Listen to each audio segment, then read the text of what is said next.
Apa meripat tuh? Iya. Iya, ini ma'rifah ya. Al-arif billah.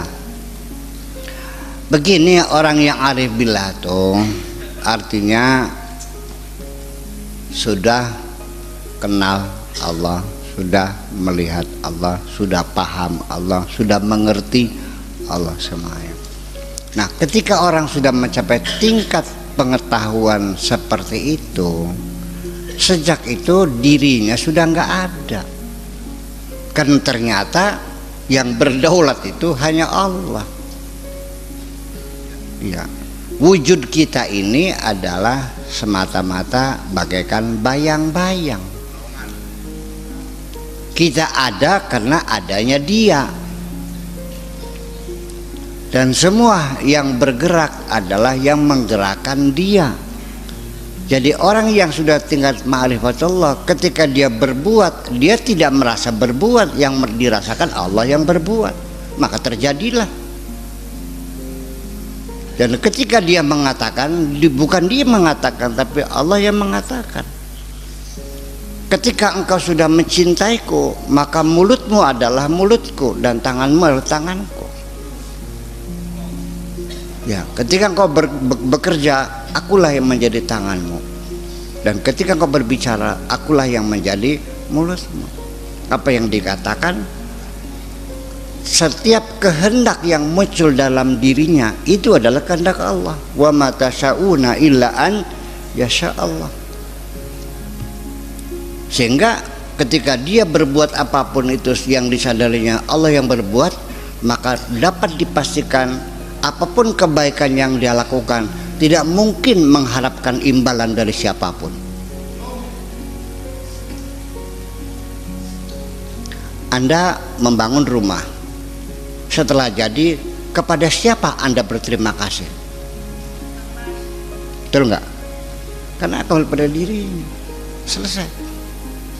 Nah, jadi ini bukan fatalisme ya. Ini untuk kondisi seseorang tertentu yang sudah mencapai tingkat fana. Jadi lalu apa yang dilakukan? Ya sudah, tidak ada harapan apapun. Niat juga nggak tahu apa yang diniatin. Ya kan? Doanya gimana? Ya berdoa pada siapa? Wahai diriku, berikanlah aku rumah yang gimana lagi? Masa wahai diriku? Ya, karena dia sudah nggak ada, bahwa dirinya sudah tidak ada. Dari mana cirinya orang tidak ada? Coba kita hina orang itu sehina-hinanya, dia marah nggak? Ketika dia dalam keadaan susah sampai tidak bisa makan apapun, berkeluh kesah nggak? Ketika dia jatuh sakit, mengerang kesakitan enggak? Enggak. Dia ada enggak? Enggak ada. Itulah fana. Jadi sudah tidak ada penderitaan, sudah tidak ingin apa-apa. Semuanya dia hanya bergerak sesuai dengan kehendak Allah saja. Nah, ini ukurannya mungkin banyak orang tidak mengerti ya, kondisi semacam itu. Tapi kalau Anda mau niat belajar, mah enggak, ada jalannya kan gitu. Ya, untuk mencapai tingkatan itu ada. Sekarang begini, Nabi Muhammad dilempari sampai berdarah-darah.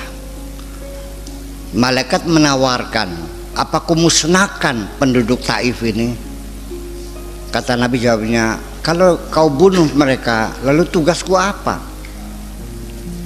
Malah yang keluar adalah ucapannya, Allahumma hdi qaumi innahum ya Allah, berilah hidayah mereka karena mereka enggak tahu siapa aku ini. Nah, kalau orang dilemparin mukanya tidak marah, tidak sakit hati, berarti orang itu ada enggak sebetulnya?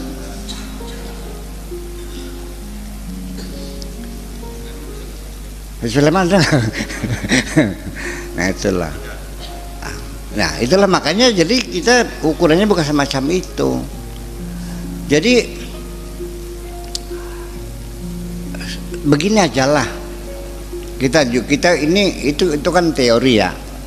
Sekarang saya ingin menjelaskan dengan bahasa realita di lapangan, di mana keterlibatan dirimu dalam hidupmu.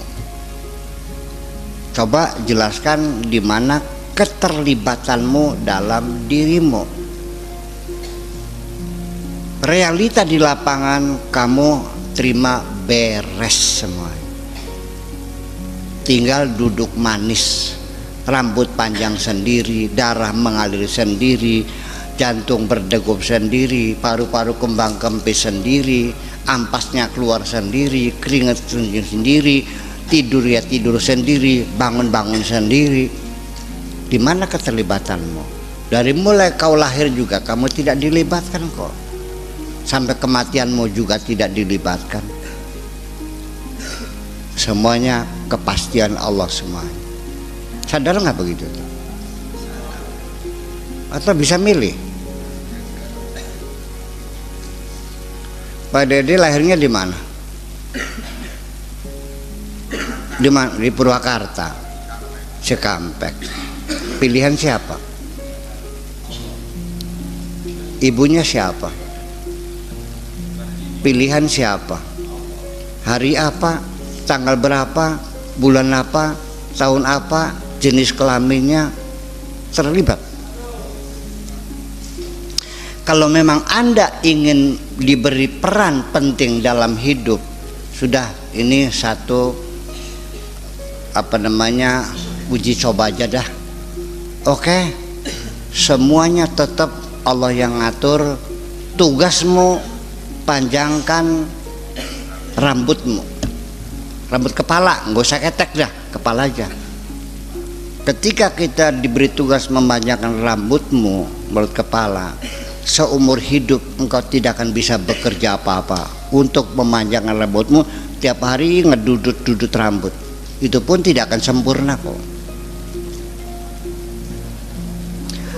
Pertanyaan saya, Anda ingin bersusah payah apa enak duduk manis?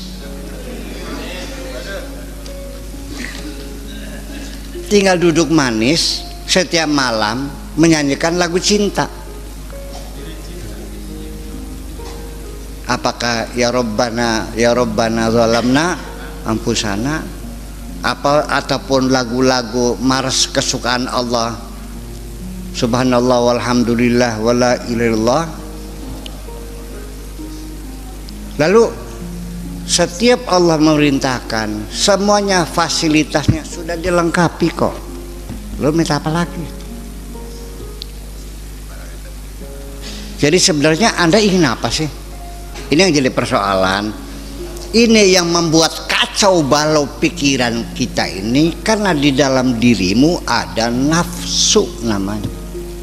Saja. Nun.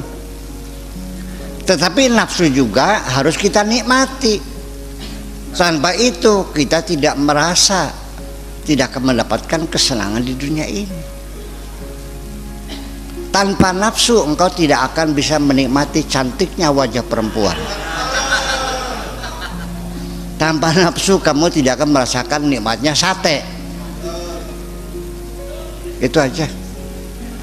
Jadi nafsu biarkan hidup, tapi yang penting bagaimana kira-kira nafsu itu bisa dikendalikan. Itu cakap pesan. Non? Iya. Jadi kedaulatan mutlak semuanya ada di tangan Allah semuanya. Ya. Ya, begini. Kita merasa seolah-olah kita punya kekuasaan, punya kedaulatan, punya kehendak, punya prangsane anggapannya. Nyatanya sampai keinginan pun yang muncul dalam dirimu itu diciptakan oleh Allah. Anda berkeinginan seperti itu. Ada enggak orang yang oleh Allah tidak diciptakan keinginan pengen pinter? Ada enggak?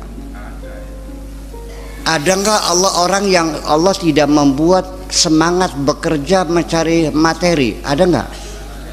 Tidur aja. Siapa yang nyuruh? Memang tidak dicipta oleh Allah, nggak ada keinginannya. Teman-teman yang ke sekolah dianya main dingdong, iya kan? Nah itu semacam itu harus kita sadari sejak awal. Pelajaran orang lain kita manfaatkan, tidak perlu Anda harus mengalaminya sendiri. Pada akhirnya kita begini, percaya enggak, asal Anda menyadari saja bahwa dunia ini adalah salah satu terminal yang sedang Anda jalani, dan nanti kita akan berjalan lagi dan masuk ke terminal yang lain. Suatu ketika saya tidak akan melihat Anda lagi di dunia ini, dan ini kontrak kita dengan Tuhan tuh tidak lama kok, sebentar, dan semua akan berakhir dan kita akan kembali. Suka tidak suka kita akan kembali. Nah, nanti yang jadi pertanyaan, nggak usah sampai tingkat fana lah, ya kan? Asal datang kerinduan, pengen pulang saja.